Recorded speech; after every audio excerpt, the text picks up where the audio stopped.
Hello. In the traditional motion picture story, the villains are usually defeated. The ending is a happy one. I can make no such promise for the picture you're about to watch. The story isn't over. You and the audience are part of the conflict. United Nations headquarters, which was built in 1945 and financed largely by John D. Rockefeller. Inside UN headquarters is an ominous meditation room. The custodian of the meditation room is Lucis Trust Company.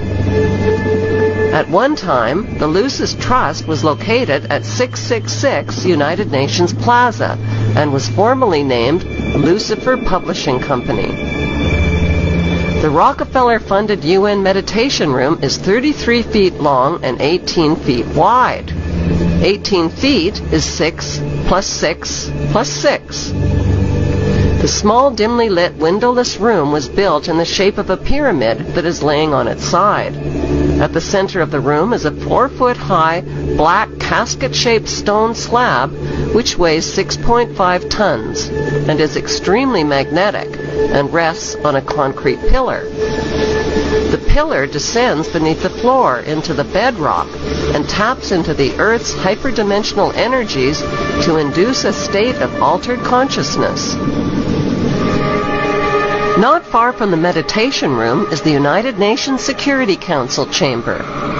This is the emergency room of the UN, where the world leaders meet when there is a threat to peace. They decide the fate of nations.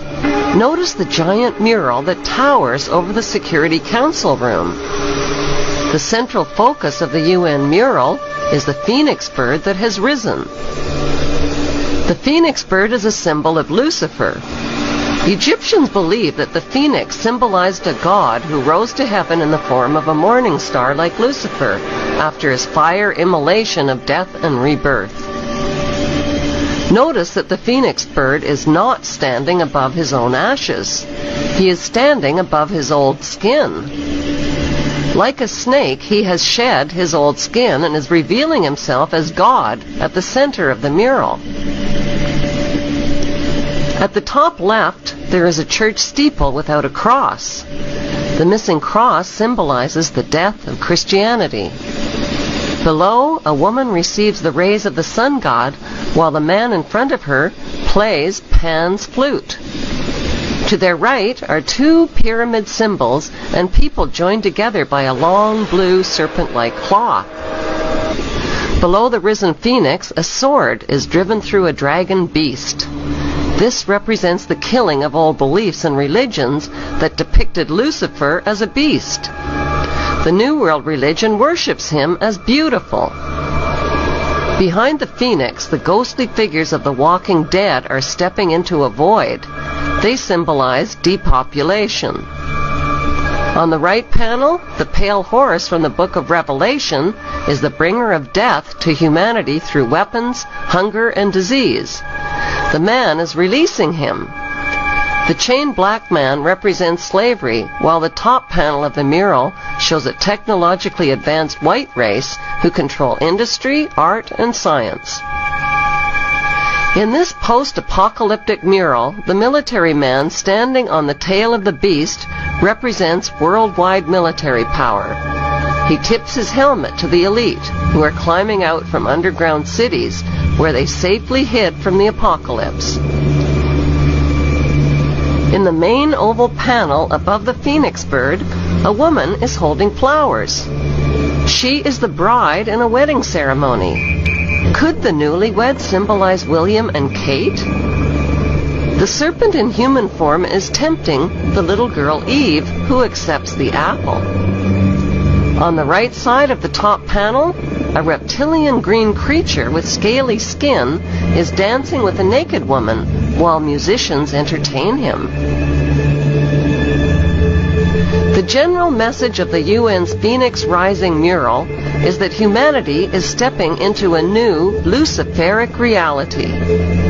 Beneath this disturbingly prophetic mural, world leaders make global decisions that affect the lives of nearly 7 billion people.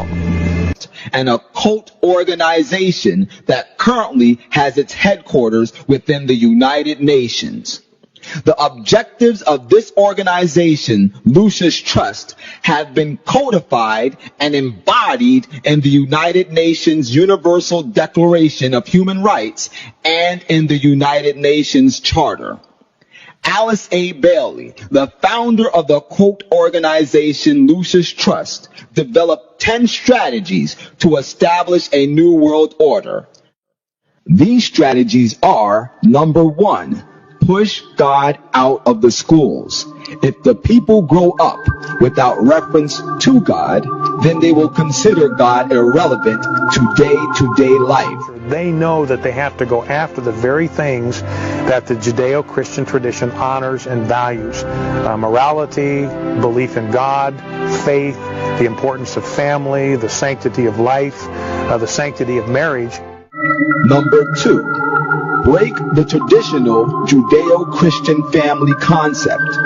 Break communication between parents and children so that parents can't pass on spiritual values to their children. Do this by pushing excessive child rights. They are extremely anti-parent. It is an effort to get the children to abandon the values of their parents. Through the propaganda they teach them, 7 hours a day for 13 years, and even longer if they attend college.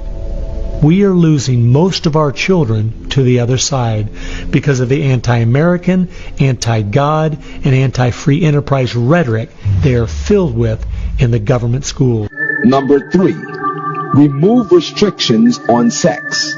Sex is the biggest joy, and Christianity robs people of this. People must be freed to enjoy it without restrictions. But their game right now is to corrupt the 15 to 25-year-olds or less. And right now they're down in the first grade with Heather Has Two Mommies, Daddy's Roommate, Gay Pride Parade, and now by 8th grade they'll pass out condoms in school colors because that's so patriotic.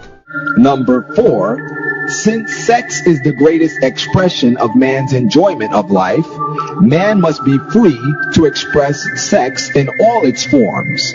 Homosexuality, orgies, even bestiality are desirable so long as no one is being abused or harmed. We also see immorality being promoted through our schools. The kind of sex ed curriculum that is being used and paid for with our tax dollars would shock most parents. Number 5, people must be free to abort unwanted children. If a man can have sex and then live without the consequences, then the same should be true for a woman too.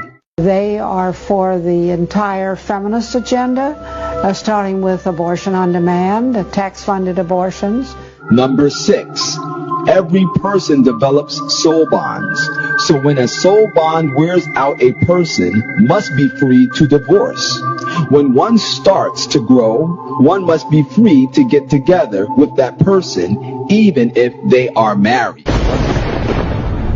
Their entire purpose was to detach our culture from any moral anchors whatsoever. Number 7, diffuse religious radicalism. Christianity says Jesus is the only way. Diffuse this by A, silencing Christianity, and B, promoting other faiths, the creation of interfaith harmony. At its core, it's a rebellion against God and God's laws. And that's what the battle is about. That's what the assault is on. That's why Christianity is a target. Number 8, use the media to influence mass opinion. Create mass opinion that is receptive to these values by using TV, film, the press, etc. Note well, what Western believers call normal in the African church would be pornography.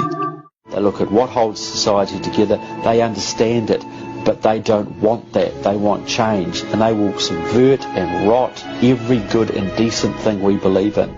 Number 9, debase art in all its forms. Corrupt music, painting, poetry, and every expression of the heart and make it obscene, immoral, and occultic. Debase the arts in every way possible. They've done everything in their power to dumb down our children, undermine our families, rewrite our history, and promote obscenity and immorality everywhere that they can. And number 10, get the church to endorse every one of these 9 strategies. Get the church to accept these principles and to say they're okay. Then legal ground is given for these values to get a foothold. It wasn't until I was watching an old film from World War II that I realized what the left has been doing in America to pit the poor against the rich, blacks against whites, and the young against the old is the same tactic Hitler used to disunify Germany. You see, they knew that they were not strong enough to conquer a unified country.